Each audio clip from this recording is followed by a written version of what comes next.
So you kill one in front of the other 99, right? That's going to be pretty shocking to the rest of them because, I mean, you slaughter this pig right in front of the other. But over time, people will forget. But then what happens if the frequency of the slaughtering becomes so high that you're doing this, maybe you're doing 5 at once or 10 at once, right? Eventually, you run out of people, or pigs in this case, to kill. And I think that's what's happening with Xi right now. He's basically killed all of the pigs that he has. So he has to buy more, but he's probably going to end up killing more because those that are left, they're going to start building a fear that they're going to be next. And I think that's really the state of China's military right now. So that's why I keep telling people, like, the chance of them invading Taiwan, I think, is relatively low. Not because they don't want to, but because I think they're not ready to. Yeah, I mean, that's actually like one of the main points I really took away from it. And there's been and we'll get to this in a minute, but all the talk about this year and next year was the year. China has to do it at this point because, and there's other stuff we'll get into that, within the next 2 years, it's going to really go the way that part of Russia's decision making for taking Ukraine was that they had to take it in 2022 because past that year, they're going to slowly start diminishing to the point that they wouldn't have been able to invade Ukraine. China's starting to run up against that as well. And I think, to the surprise of everyone, Xi Jinping says, like, specifically, was that his military isn't ready for the war. I mean, in a lot of ways, and, this might even be the title of the video, is that, like, China is now, from the outside observers, people believe it's a paper tiger. So what's your opinion on that? I mean, do you think that the military prep is where we're actually seeing these reports, is that they're from missiles, which are going to be critical for them to have any chance of taking Taiwan, the ICBMs, their nuclear capabilities, which in a lot of ways allows them to posture against the U.S., and even more specifically, just in general, you hear a lot of their different command outposts. There's a lot of different separation in terms of actual supplies being up to readiness.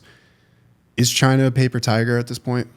Yeah, I think based on the things that have happened so far, I would say so. But again, I'm not saying... So there's a huge difference between preparing for the invasion and actually doing it, right? And there's also a huge difference between being aggressive, like flying planes over Taiwan or sailing boats across the Taiwan Strait, to an actual invasion. But having said that, I don't expect them to do a full scale, like 100,000 ships and planes and, whatever missiles fired at Taiwan at once and then kind of going for an all out.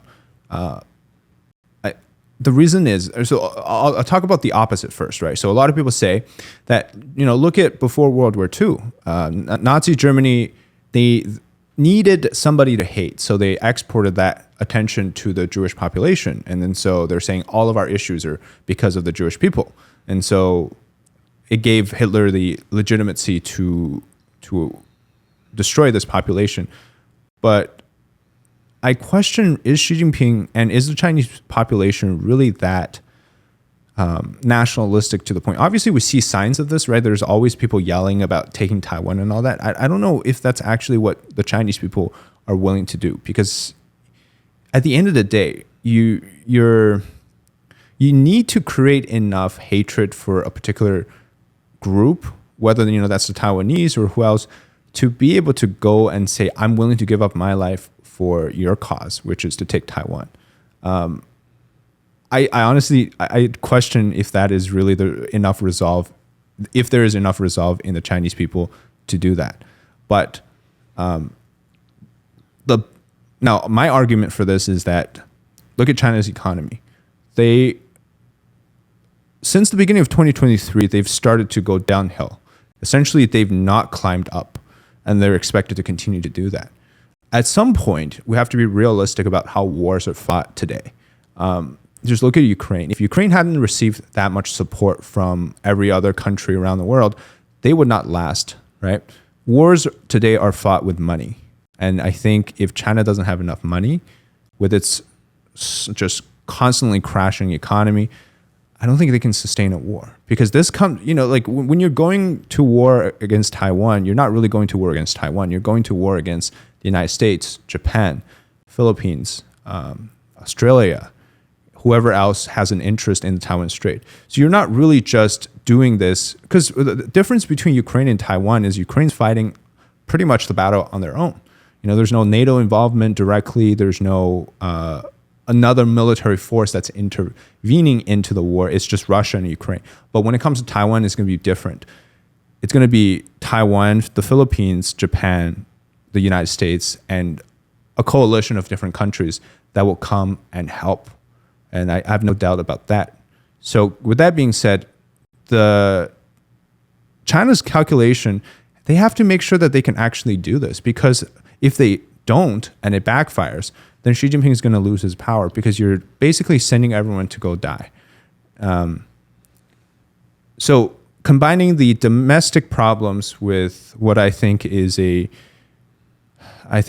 big risk for his own power, plus all the outside factors with how many different countries will be involved, it's a really bad decision for him to do. Now, I often make fun of Xi Jinping, saying he's dumb and stuff, but I think he knows some stuff at certain points when to turn back, even though it seems extreme. Because one of the example is after November of 2022, he suddenly lifted the lockdown, because before he was all about this pandemic lockdown, but then he suddenly started seeing the signs how bad it was, so he turned back. And so I think he's willing to change.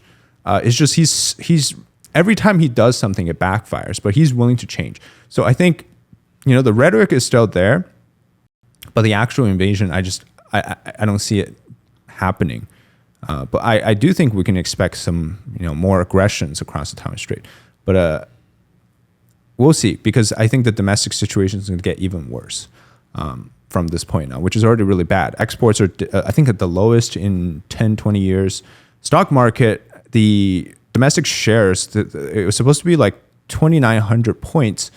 It's down multiple times, down to 2890, 2880 kind of thing. So it's crashing. The domestic shares, the unemployment issues. They've tried multiple rounds of trying to rescue the economy, and it has done nothing, basically, because there's simply no eagerness from the people to spend money, to work for it, because overall, there's a lack of confidence in China. And I think, amid all this, I think that's the difference between what was happening now to what was happening in Nazi Germany. It was I think, obviously I didn't live that long to know, but I think at the time they had they were more riled up, in the sense that they were willing to go and sort of fight for a change. But I think the Chinese people today, they're not willing to do that for the government.